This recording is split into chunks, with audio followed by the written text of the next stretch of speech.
Ladies and gentlemen, welcome back to Load Media. Today we're talking with the popular host of the YouTube channel, Canadian Libertarian. Bennett Hunter, you've always got some interesting insights for us. Welcome back to the show. Well, thank you very much for having me back. Actually, I've been anxiously waiting with bated breath, actually, to talk to you folks again, because our first conversation was when I was kind of just, dipping my toes in the waters of some of these alternative offerings now for those of us who are trying to hedge against the current fiat system that's constantly devaluing and depreciating, our purchasing power and anything that we're trying to do in terms of savings, which, there are people, especially for libertarians like ourselves, that see the writing on the wall, savings and hedging against the potential for massive inflation, hyperinflation, or any potential detriment to our economic bottom line. Yeah, we're looking out there, right, in not just the internet, but basically anywhere where you can find a safe haven or some way to store that value that, we work hard for this stuff, right? So we want to be able to not just store that value, but to save that value and hopefully even potentially increase the value of our savings or our holdings. So you folks seem to be people that are out in front in terms of getting us up to speed on doing that. And the fact that you're using not just crypto and the blockchain, but you're also using tangible commodities such as gold and silver. To me, that's the holy grail as far as I'm concerned. So yeah, I'm really glad, like I say, to be back on the show with you folks again. Well, thank you so much. I mean, that's very nice of you to say. Certainly, our mission is to make gold and silver as easily accessible as possible in this modern times, right? Sure. We've been able to cut the rates that people pay for physical gold and silver like virtually in half. So to see you acknowledge that is huge. Thank you, Bennett.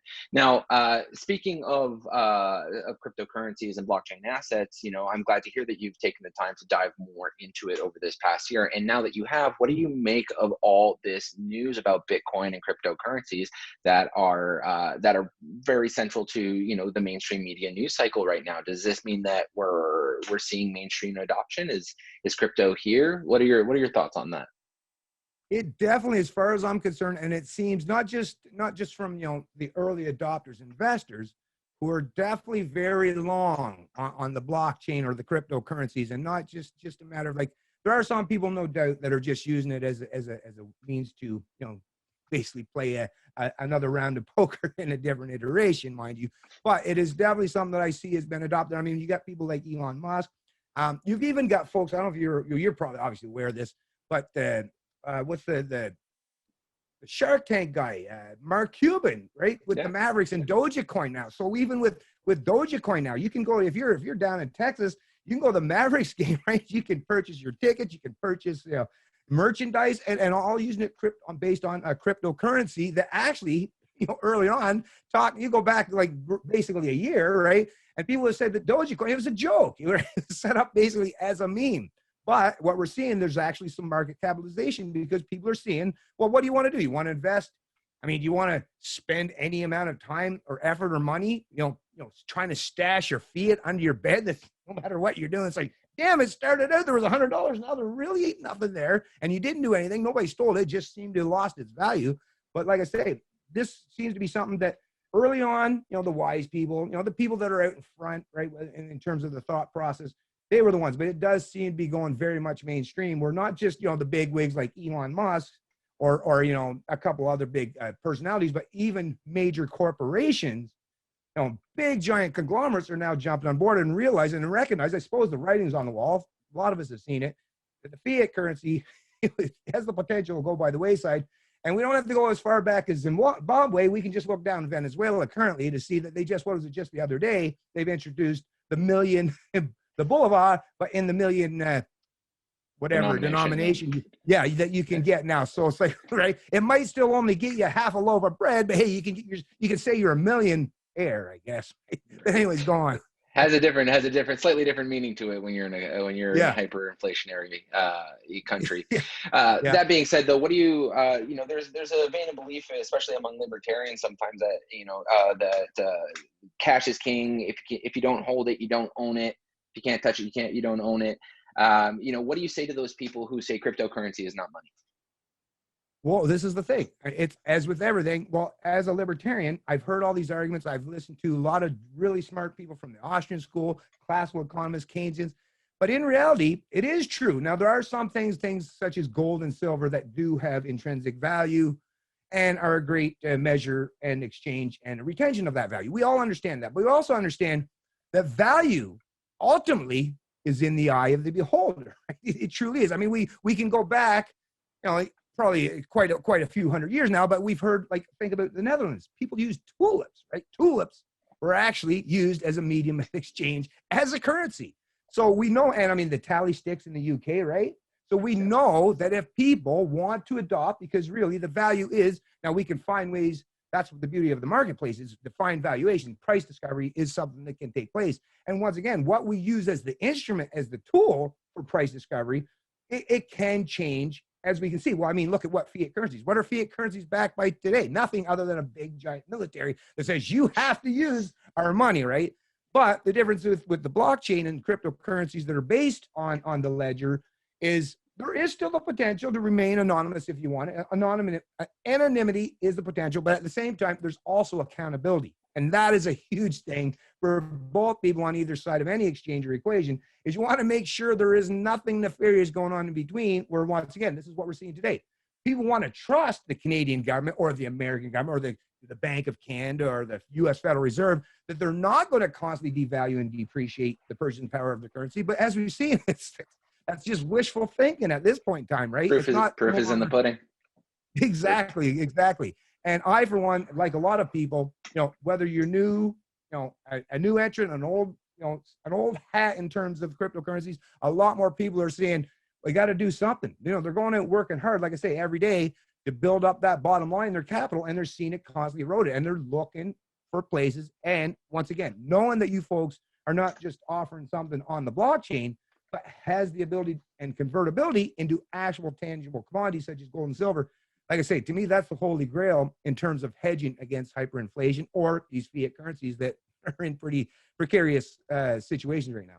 Well, absolutely. And, realistically, like, we're not saying that you need to throw all your money in digital gold, like ride the Bitcoin roller coaster, right?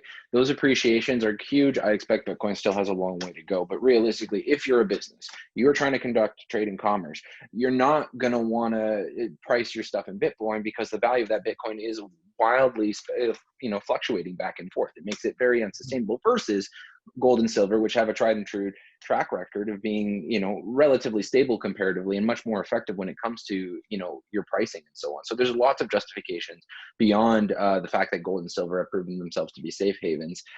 So I appreciate your insights on that. Now, taking a more macro perspective of things, we're still in the middle of this pandemic, coming into the tail end of it. Some people think it's going to be like the Roaring '20s, but there's also a lot of concern about what might happen with the global economy. We were talking about inflation rates just a little bit to the show prior to going live on the show there. How do you think, what's your forecast looking like for 2021? What do you think is going to happen in this realm? Well, this is the thing. I definitely agree with most of the people who got the pulse on the macroeconomics. And we do recognize, and especially in Canada, the underlying numbers are definitely showing that it's not just the animal spirits are there, right? Because people have had their consumption and their consumerism tamped down quite a bit. But that's the other thing, though. It's going to actually play in a manner that it might not be exactly as foretold, because what I've been seeing, the underlying numbers here in Canada, as much as you would see that, you would think that because there was this massive contraction back in August in terms of economic prosperity because of the massive closure in businesses and the lockdowns, but actually with big government stimulus packages, we're actually seeing a lot of Canadians, and actually some statistics and numbers are coming out today showing that actually, through most of 2020, a lot of people, I think it was 9 million Canadians, they didn't actually lose much of their purchasing power at all, because, well, I mean, other than the devaluation of the currency, but they were basically given handouts by the government, which is what's going to cause all that devaluation. So people actually, there's definitely animal spirits in certain segments of the economy, people who are disenfranchised and outliers, maybe private sector individuals, stuff, but people who have been kind of playing the game in the system and part of the system, their economic prosperity seems to have not been impeded at all. So I don't see massive amounts of growth trajectory for that, but there are people, and once again, the people who have been put on the sidelines are people that definitely have a lot of potential in terms of what they can bring to the economic realm. The difference is, though, is you're talking about wise individuals. Are they going to invest that in markets in Canada? Are they going to place that elsewhere? That's the thing. I can't personally say that I have genuine personal knowledge as to where this inflation is going to take place, but I will say for sure that the housing market in this country is about the only thing left that people have as their current store of value, but that's definitely going to take a shit kick. And so if you're one of those people who've turned your home into a proverbial gold mine, you might want to recognize that it's actually still just made of wood and stone and concrete, and find out that there's actually, maybe you want to find there's a real gold mine. And once again, it might be in some of these alternative assets classes, because those are going to, just like this gentleman was mentioned, gold and silver, they actually retain the value. Now, we all see that the price speculation in the housing market looks great for now. And yes, the naysayers like myself have been proven wrong, but we haven't been proven wrong. It's just that the central bank's been able to paint over and all the corrections that were probably supposed to take place. But the writing's still on the wall. It's still there. The debt bubble, we're seeing now, even the Financial Post today, or was it yesterday, they're reporting that actually out of all the G7 countries, Canada's housing market is just, even New Zealand pales in comparison to Canada. So there's definitely going to be corrections. So even some of the people out there that have some money or stored up and it's in their valuations of their home, you might want to convert that into some of these cryptocurrencies that are, once again, if you want to not just protect yourself, but make sure that they're convertible into tangible commodities such as gold and silver. And then we definitely have the potential. And if you have that kind of purchasing power, that's the thing. If the people make out and do the wise things, there is the potential for some inflation on the horizon. But once again, I'm not one of those guys that makes any predictions. Nobody's got a crystal ball, right? Yeah, I don't have a crystal ball, and I'm not one of those guys, like, you could flip a coin and you could be right, you could be wrong. I'd rather just stick with the basic fundamentals, and I see there's definitely potential for it, but there isn't 100% correlation or cause and effect in terms of the stimulus and what it's going to be once you remove it. But I do see that there are definitely animal spirits out there for some people who definitely want to get back to being economically prosperous and growing. There's a growth trajectory on the horizon. Just where it's going to be and what segment of the economy, that's hard to say. Oh, absolutely. And I think it's fair to say that, prudent financial planning works in times of crisis as well as in times of prosperity, right? So just be prudent with your cash and have a game plan, right? Exactly. So one more question for you, for your insights today. This one's a little bit more fun. So over the first quarter of 2021, we witnessed the Reddit-fueled, Wall Street bets escapade with GameStop, and more recently the silver squeeze. What are your take on these movements? What do they mean for the world of investing? Yeah, well, that's the thing. I'm on board, and I get it, right? You're going against some of these the behemoths, the beast, right, in the investment world, and the hedge fund managers and the big speculators. So I get it, and there was a little pushback. I also do have to recognize, and I have to unfortunately be that sober second thought for other people, that this is the problem. I get it, right? You're giving a big old slap in the face, right, to some of these hedge funds, right, and rightfully deserved 100%. But once again, every one of these schemes, no matter who's benefited on what side or the other, right? Even if you're the one that's winning against the hedge funds, the economy, the macro economy, the thing that we all rely on, right, is constantly being hampered, hindered, and greatly affected by all these kinds of schemes. So I get it. Give it to the man, and hand it back to the hedge funds and let them carry the burden for a while. I totally get that. But this is, once again, another reason, another perfect reason why, like, everything's been turned into a big Ponzi or a casino scheme. So if you really, really genuinely, I hate to sound like a broken record once again, but I'm not even against that. Listen, I've played poker in the past. I've gone to the casino in the past. Not even saying you shouldn't, right? But sometimes you can get burned to that. If you want to make sure, set a little aside for doing that kind of stuff. And I'm totally with you on board there, because, like I say, seeing those big mega billion-dollar hedge funds have to swallow their pride once in a while, it's a nice thing. But once again, make sure you are leaving at least a certain portion of your portfolio that is going to be sustained for the long term and the medium term. And that's what these, like I say, these cryptos or anything that's based on and backed by any kind of tangible commodity such as gold or silver, because once again, we recognize they're going to have intrinsic value going forward. And like you were saying earlier, it's the stability. Bitcoin, yeah, it's great. But I was listening, actually, Stefan Molyneux, he's a big early adopter philosopher, actually, probably the most popular philosopher in the world today.